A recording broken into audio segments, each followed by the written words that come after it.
没想到是真没想到，在卫国战争胜利纪念日前夕，乌克兰送了这么一份大礼给俄罗斯。乌克兰空军6日发布消息称，他们利用刚到货的爱国者防空系统，在基辅上空成功拦截一枚 Kh-47 匕首高超音速导弹。这一战果不仅是乌克兰首次取得，同时也是全球范围内首次成功拦截高超音速导弹的案例。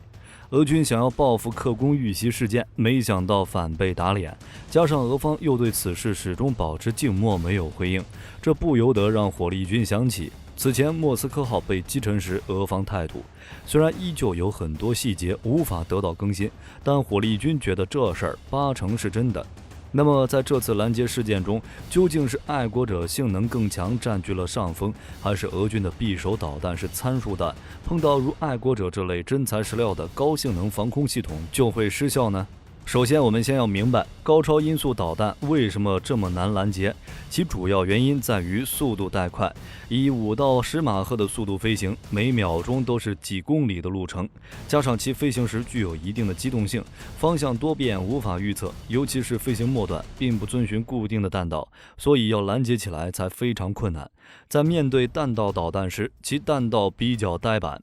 基本不存在横向机动能力，所以预警雷达只要观察导弹发射方向，就可以大大提高搜索和跟踪效率。但高超音速导弹不同，动辄上千公里的横向机动能力，会使预警雷达很难搜索到目标。即便找到目标，扩大的搜索范围也会使系统不堪重负。加上用导弹拦截的话，往往会使拦截导弹处于速度够、机动性不足，或机动性够、速度又跟不上的两难境地。要知道，能够作为拦截弹使用的导弹，其速度和机动性必须要大大超过被拦截目标才行。这也是防空导弹能打飞机的必要条件。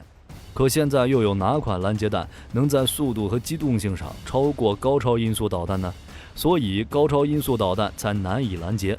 而此次爱国者能成功拦截匕首导弹，只能说明要么是俄军匕首导弹是参数弹，不是真正的高超音速导弹，其实战能力还有待考验；要么就是原屋的爱国者进行了升级， PAC-2 变成了 PAC-3。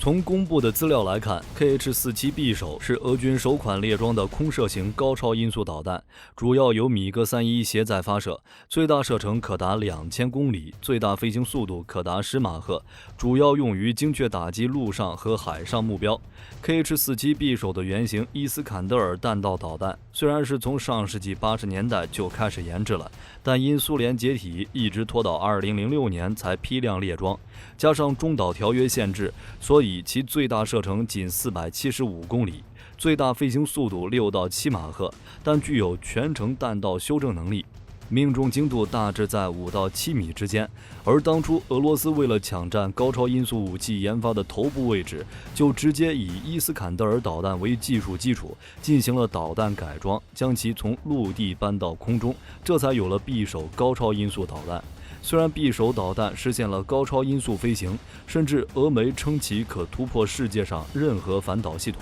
但从它的飞行状态来看，这款导弹在飞行的初段和中段是具有一定弹道导弹飞行特征的，所以中途反导系统就有拦截它的可能性。而其末端飞行虽然机动性较大，方向多变，可以起到反拦截的作用，但这时的飞行速度会大幅下降，所以仍然存在被拦截的可能性。因此，从本质上看， Kh-47 匕首更像是一款机载空射的弹道导弹。空射弹道导弹之前不是没有出现过，在冷战期间，美国的 AGM-69 和苏联的 Kh-15都是此类型。不过，这两种导弹都采用的核战斗部，飞行速度分别为3马赫和5马赫，射程也不过是200到300公里，因此不仅没有任何机会在实战中使用，更是早早的就被淘汰。相比之下，匕首导弹就要大上不少，它整体和伊斯坎德尔 M 十分类似，尤其是弹头的双锥体外形几乎一模一样，其重量接近4吨，弹头重量为500公斤，米格31能携载1枚，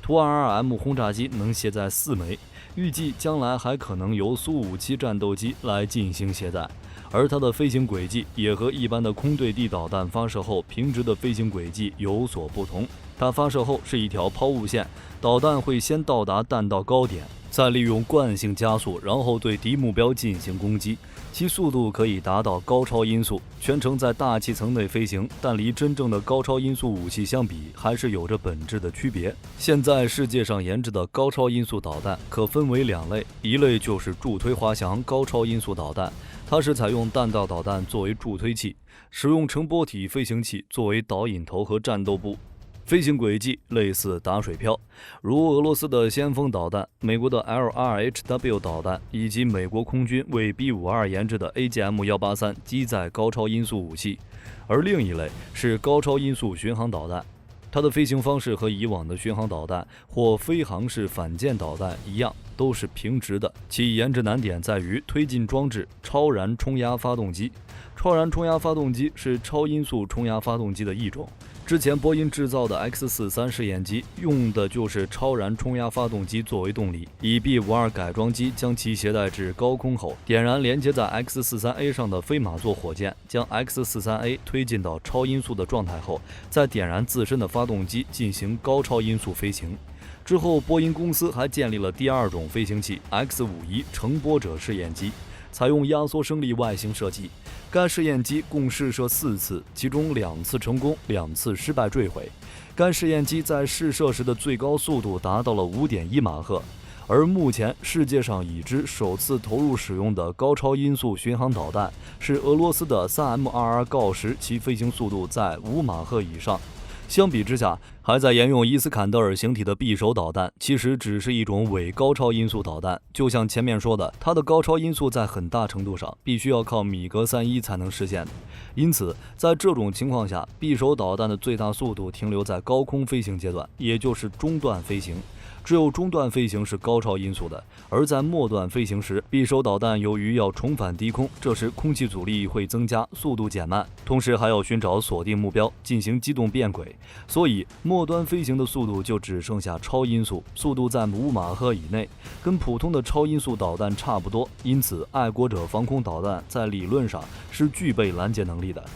更何况，爱国者防空系统已经发展到第3代，各方面性能都有了极大的提升。PAC-1属于初级防空系统，其主要采取碰撞拦截方式进行防御，就是对方发射1枚导弹，爱国者就发射1个拦截弹去把这枚来袭导弹摧毁。这时的拦截成功率非常低，属于是有比没有好阶段，但也具备有限的战术弹道导弹拦截能力。而为了提高拦截率，美国开发了第2代爱国者防空系统。它的变化是进一步优化了雷达搜索算法和拦截弹的发射距离，这让爱国者正式成为区域性远程防空系统。它的拦截方式也从简单的碰撞式拦截变为破片式拦截，每个预制破片的重量从2克增至45克，大大增强了对付密结构的战术弹道导弹战斗部的摧毁效力。也就是说，爱国者系统只需计算来袭导弹的大致弹道，在拦截时，拦截弹只要在敌方导弹附近爆炸，就可以利用爆炸飞出的破片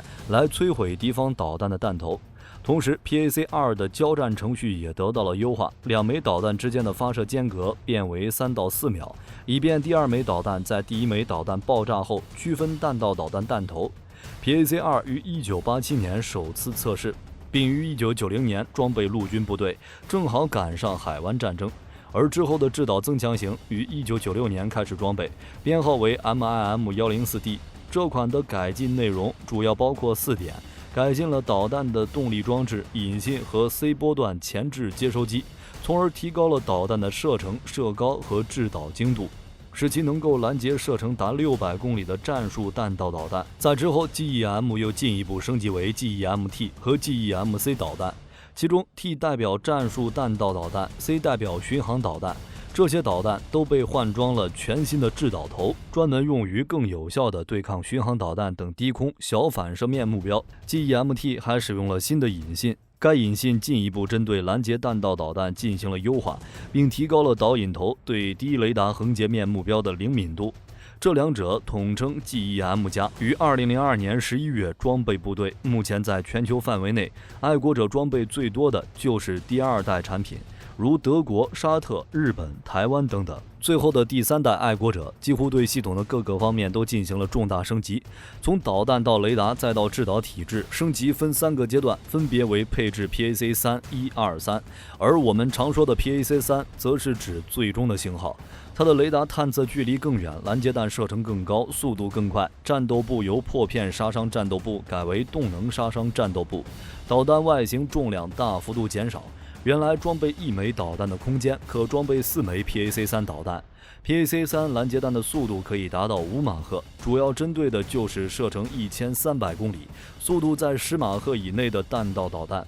它的弹头内安装了24块不同的大型破片，可以对弹头造成范围式的损坏。在今年4月，乌克兰就曾接收了一批爱国者防空导弹，虽然没有具体说明它拥有多少系统或部署了哪些系统，但已知的信息是，美国、德国和荷兰提供了这些系统。每一套爱国者系统需要90人操作及维护，每颗导弹要价400万美元，打造发射台的成本为1000万美元。乌军之前是 PAC-2， 这批会不会是偷偷升级的 PAC-3 呢？而且如今的俄乌战场早已经成为先进武器试验场，同时也是西方借以研究俄式装备的最佳地点。再加上以美国为首的北约对乌持续不断情报支持，爱国者拦截准高超音速导弹的匕首似乎也在情理之中。当然，还有一种可能是这枚匕首导弹是劣质产品，凭借俄军那贪腐的现状，匕首导弹的部件有没有可能也惨遭更换呢？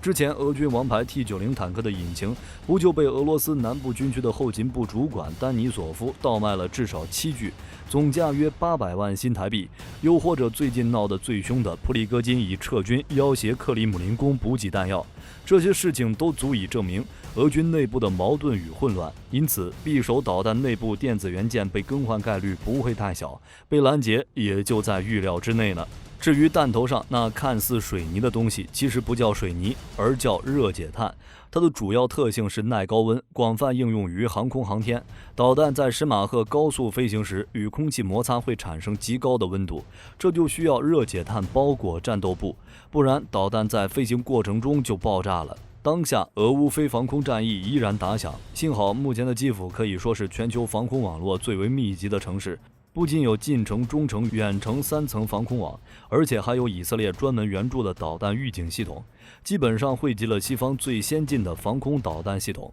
从此次爱国者成功拦截匕首导弹事件就可以看出，西方援助的先进防空系统已经全部在乌克兰部署到位了，共同守卫乌克兰的领空。而俄罗斯方面，在匕首导弹被拦截后，俄军也在克里米亚击落2枚乌克兰雷霆2战术导弹，这是乌克兰自行研制的短程战术弹道导弹，说是其最先进的导弹也不为过。如今的双方均面临着庞大的防空压力，战争后续走向会如何，火力军会持续关注。好了，关于爱国者击落匕首导弹，大家还有什么想要补充的，欢迎在评论区留言，我们下期再见。